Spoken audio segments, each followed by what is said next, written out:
Alex, thanks so much for giving us a few minutes. Now, we're here to talk about the new album Stygian Waves by your band Envy of None. And I have to say that I was pleasantly surprised by the atmospheric sounds of the songs. The songs don't rely on the straightforward rock sound, but they're really cinematic. They have a cinematic aspect that goes well with Maya's voice. I would agree. You can envision the music.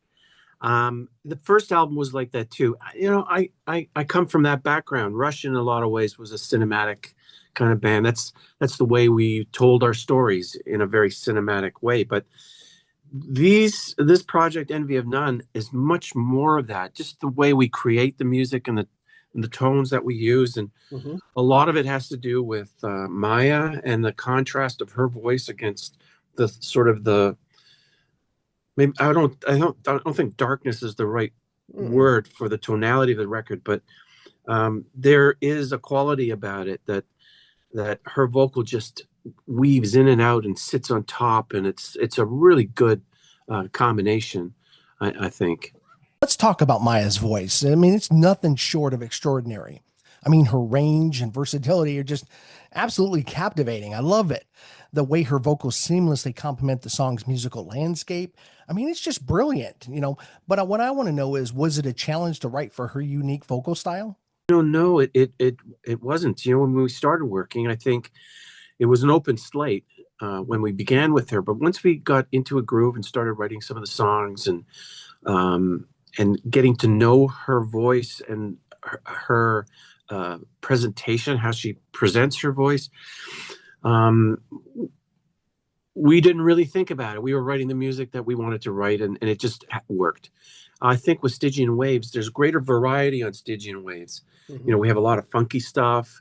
We have the typical, darker moments. The power pop kind of music, the story, for example. Sure. So we've gotten used to each other, and when I got the mixes back, mastered mixes in sequence, and I hadn't listened to the record for in a few days, I thought, wow, you know what? This is not just a recording project. This is a band now. Yeah. We've created a band, and we work as a unit, and that's all part of it. It's we don't think, we just do, and I'm thrilled with the results that we got. Now, Alex, as I heard it, Andy Current, the bass player for Envy of None, and of course, a friend of yours from your days with Rush, he called you up to get your thoughts on some guitar parts. And of course, a few years later, Envy of None is born. That's right. We just finished the last Rush tour, and Hmm. I played a little bit, but I didn't do too much for, I would say, close to a year. Hmm. And Andy was working on his own stuff, and he reached out and asked me if I would put some guitars on some of the things he was doing. And he said, it doesn't have to be fancy, just so I have an idea if it's going to work. So that's exactly what I did. I just threw some guitars on. They weren't particularly tight. I just used plugins, so I didn't use amps, and just so that he had a scratch idea of what the vocals or what the guitar would be. Hmm. He got an offer to be a judge in a talent contest, and Maya was one of the contestants. So he said to Maya, what you need to do is you get out with other people and learn your craft and trade, and the more people you work with, the better it'll be for you. She said, well, I Googled you and I know what your past is like, so why don't we work together? And he kind of laughed and thought, that's kind of ballsy. And he decided, okay, you know what, we'll send you a song, and we'll take it from there. So he sent a track that we'd already been working on with another female vocalist called Liar. It's on the first record. Yep. Sent it to her. She did her vocal, came back. As soon as I heard it, I called Andy and said, Andy, erase everything I gave you. I'm going to redo all the guitars properly. We have to work with this girl. She's amazing. And she was 19 at the time. So it just went from there. I used her on another project that I was doing with Marco Miniman, Hmm. um, and she excelled in that.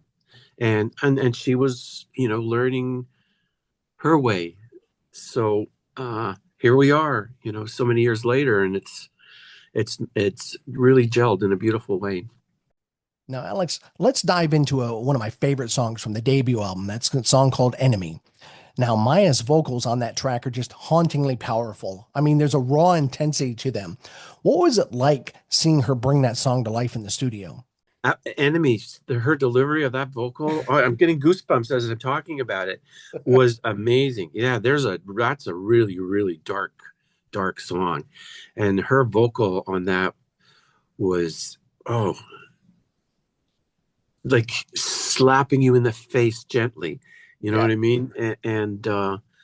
And Under the Stars, there's a similar quality in her delivery, but it's just deeper in the way she's put it together. Her arrangements are amazing. Alex, let's talk about your guitar work with Envy of None. I mean, it's completely different than your work with Rush. I mean, the way you blended guitars across both albums. I mean, it was nothing short of genius. I mean, you completely steered away from a lot of your traditional song structures and solos. Instead, you're playing to the service of the song. What was your approach to crafting that sound? Yeah, absolutely, it is.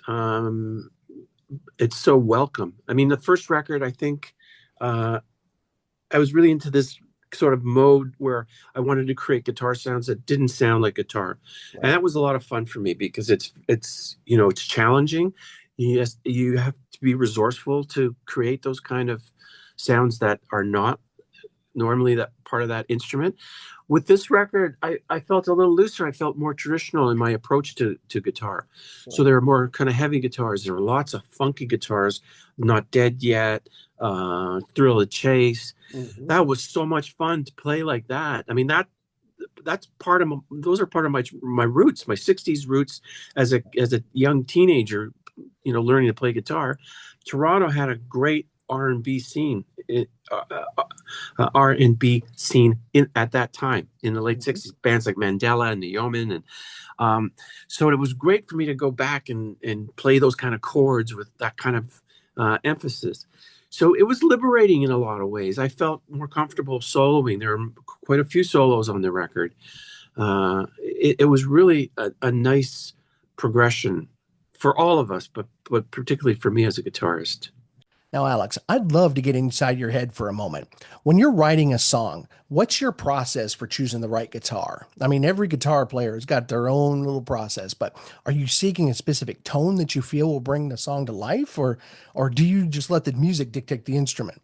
Okay, that's a great question because I this is what I do. This is where I work, right? Mhm. And I have all my gear here. You can see I have all my analog gear and amps and all of that stuff. So the, when I'm working on a song, I do this. I think I pick a guitar that I think is going to work best for that song, and then I go Mhm. and I get it, and I'm usually right. I mean, it's always been fascinating to me. I mean, the creative process, especially for a guitar player. That's right. For me, guitars are tools, and I have a pretty big toolbox. I auctioned off 60 guitars a couple of years ago for charity. Right. And then I realized that I still had 30 or 40 guitars stashed around, some under the bed, some in a closet, some in storage. And I, I, my collection is all about that. They all have different specialties, you Hmm. know, and the way they feel, the way they sound. So it's nice to have a lot of different tools because you have to be very specific about the right tool for the right job. Sure. And it's nice to be able to have that at your, at your beck So, and yeah. call.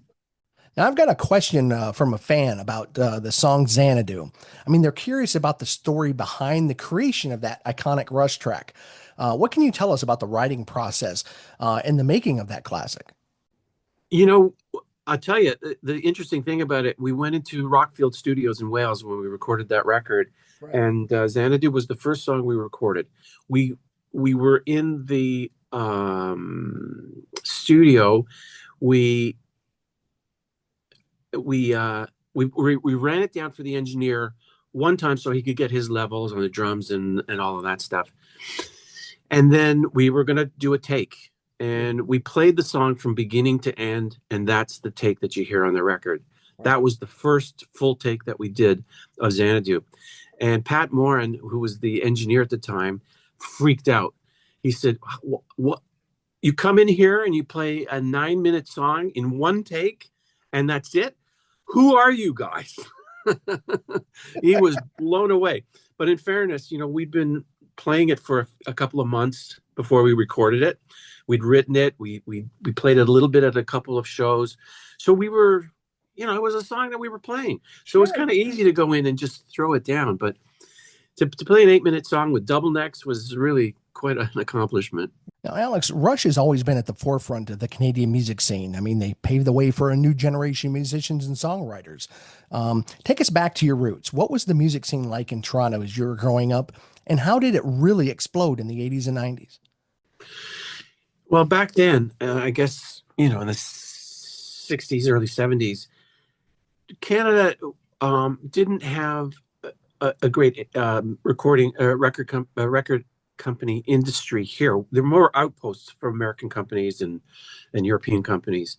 Sure. So it was very hard to get a deal, for example, or get any interest. And everything was based on pop, easy radio kind of friendly music. And we weren't that. So that's why it was very difficult for us to get a deal. But in those formative years for me, Toronto had an amazing music scene.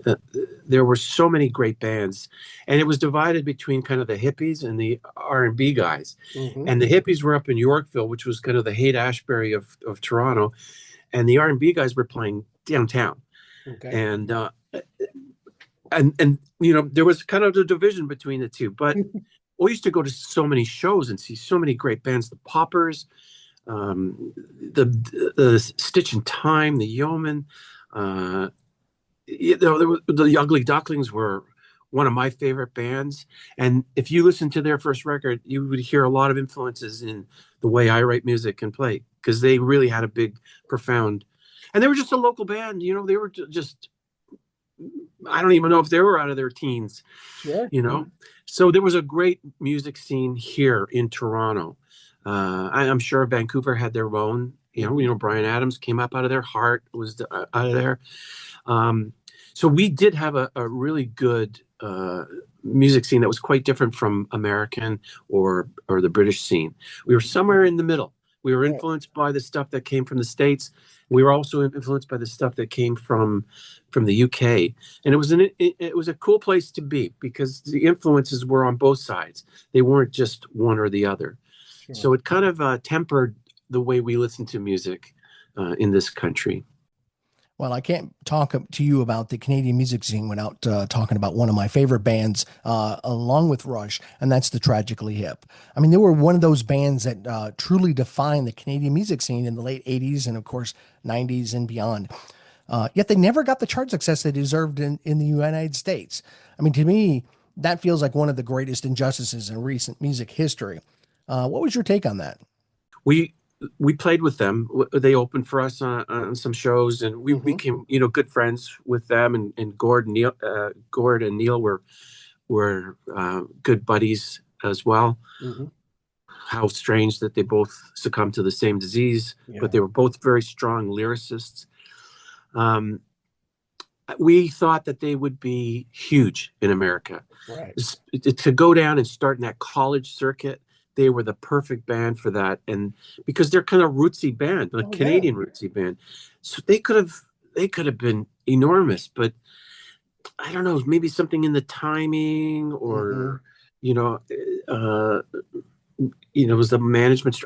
There's lots of reasons that it could have been, but they made a decision that, it's too much work to build something in the States. Let's just concentrate in Canada. So, and they became, possibly the biggest, most popular band in Canada. Mm-hmm. We've always been a little more international. I mean, our roots are here, and we spent time here, but we've been sort of all over the place. Yeah. But they were a really, really great band. Now we're nearing the 45th anniversary of Rush's iconic Moving Pictures album. I mean, for every Rush fan, that's one of those seminal moments in our history. So I'd love to take you back to the making of it, but more specifically, let's talk about Le Studio. I mean, your band, that was your band's creative haven for so many years before it closed down in 2003. And I believe it eventually burned down. But what was it like working there? And how did that space shape the sound of moving pictures? We did a lot of records at the studio. Moving Pictures was the most fun record we ever made. It was such a great energy and a great vibe. It was winter. It was a very cold winter as well. When I say very cold, I mean -30, -40. You'd have a week of that kind of weather. But it was still a lot of fun to work there. We would snowshoe or a ski, like cross country ski to the studio. I generally drove over, but it was part of that whole Canadian experience, the Great North. And when we started working on moving pictures, everything came along it just so effortlessly. We were well prepared. We'd written all the material. We knew what we were doing. We went in, we got sounds. We did things a little differently. We actually mixed it down on digital, which was like one of the first Sony digital machines. Compared to modern digital, that thing was a Model T, right? But the record sounds great. So, so long as you get the results. Yeah, that was really, really a lot of fun to do. And we made a couple of videos there that were fun. I remember when we did Witch Hunt, we were down in the parking area. They set up mics, and we were the mob crowd in the background in Witch Hunt in the opening. Sure. And if you listen carefully, you can hear us laughing because we'd had a few drinks and we were screaming and yelling about the most ridiculous things as a mob. Sure. But some of the things that we're saying are totally like unrelated to anything. But it was such a feel-good record, making moving pictures. Now, personally, I've been a Rush fan since my uncle picked up Fly By Night, back in the 70s. I mean, he was drawn to the album cover because of his love of owls. So that's how I was introduced to the band. But, I've been hooked since that second album. But to be honest, I kind of resented moving pictures, the album's success, and not because I didn't appreciate it. I still do to this day. It's a master class in musicianship, but I think I'm not alone out here. But a lot of us fans is because all of these new fans jumped on the bandwagon. They didn't know albums like Caress of Steel or tracks like Passage to Bangkok. I mean, they just I felt like they were stealing my band from me. Can you relate to that sense of ownership over the early years? It's funny how that happens. And I know what you mean. You get possessive. It feels like you discovered something. This is my band. Yeah. I found them. And I think we had a lot of fans like that in the early days, that because we weren't particularly popular, we weren't really well known. A lot of comments about Geddy's high voice and too loud and too heavy and all of that kind of crap. So if you were into the band, you were like solid. You were a Rushian. Yes. And when Moving Pictures came out, it was such a popular record when it came out, and eventually, that somehow that diluted your special status. Yep. As an original. I know what you mean. Now, as the 80s rolled in, I mean, Rush seemed like the perfect band for the changing times. I mean, you were always ahead of the curve, embracing new technology, yet your songwriting never lost its integrity. How did you navigate that transition, staying true to your roots, but you're also adapting to that ever evolving musical landscape of the times? We were always on the cutting edge of technology. We were always embraced what was coming next. And, but in the 80s, we made a conscious effort to break ties with Terry Brown, who'd, done all those records up until Grace Under Pressure. Well, up until Signals. He did Signals. But at Grace Under Pressure, we wanted to change. We felt like we needed to learn more. We didn't want to be just, locked into the same relationship with the same person. As much as we loved working with Terry and as much as we loved him as a friend, we started working with other people, and they would influence what we were doing. We wanted to develop the keyboards, maybe some members more than others. And that's, when we went into that direction. And, if I was not that keen on really developing the keyboards, like I didn't have a problem with keyboards.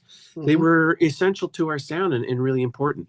But with those two records, Power Windows and Hold Your Fire, we really opened up the keyboard thing, and it really was a different sound. And I changed my guitar sound to accommodate the keyboards and all of that stuff.